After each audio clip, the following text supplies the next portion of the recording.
Hello, আসসালামু আলাইকুম। আশা করি অনেক ভালো আছেন। এটি আমার লাগানো একটি আম বাগান। এই আম বাগানে কিন্তু এখন প্রতিটি গাছেই মোটামুটি অল্প হলেও কিন্তু আম ধরেছে। আমি আপনাদের সকলকেই বলব, আপনারা এভাবে আপনাদের খালি জায়গাগুলোকে ফেলে না রেখে প্রত্যেকেই আম চাষ করতে পারেন।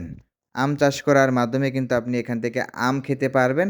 পাশাপাশি কিন্তু পরিবেশের একটা ভারসাম্যও কিন্তু এখানে বজায় থাকবে। আম নিয়ে একটি কবিতার কথা মনে পড়ল।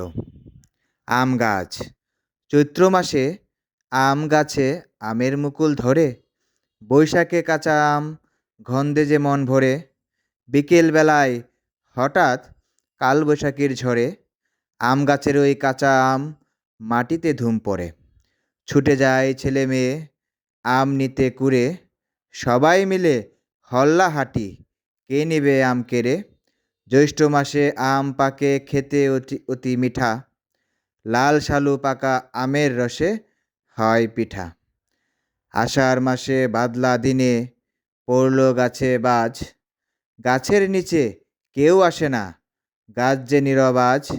শুকিয়ে গেছে গাছের ডাল, ঝরে গেছে পাতা, আম ছাড়া দাম নাই আজ, গাছের মনে ব্যথা।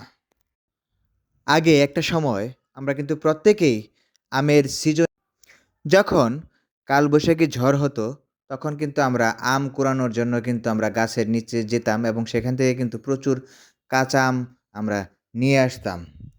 এখনও কিন্তু আ বাগানগুলোতে আগের মতো সেই আম নেই। এই বছর কিন্তু আমের ফলন নেই বললেই চলে। কিন্তু তুলনামূলক আমার এই বাগানটিতে ইনশাআল্লাহ অনেক ফলন হয়েছে আপনাদের দোয়ায়। ইনশাআল্লাহ অনেক আম ধরেছে।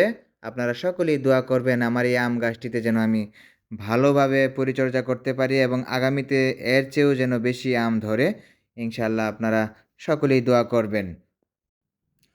আসলে গাছ শুধু লাগালেই হবে না, গাছের কিন্তু নিয়মিত পরিচর্যা করতে হবে এবং নিয়মিত পরিচর্যার মাধ্যমেই কিন্তু একটি গাছ একটি সময় বড় হবে এবং সেখান থেকে ফলন হবে। আমার এই গাছগুলো আজ থেকে ২ বছর আগে বা ৩ বছর আগে লাগিয়েছিলাম। এখন আমি সেখান থেকে ফল পাচ্ছি। আপনারা যদি সেভাবে পরিশ্রম করেন এবং নিজেরা নিজেদের মতো করে খুব সুন্দরভাবে আপনারা যে খালি জায়গাগুলো আছে সেগুলোতে যদি আপনারা এরকম বাগান করতে পারেন, আমি আশা করি আপনারা সেখান থেকে ভালো কিছু করতে পারবেন।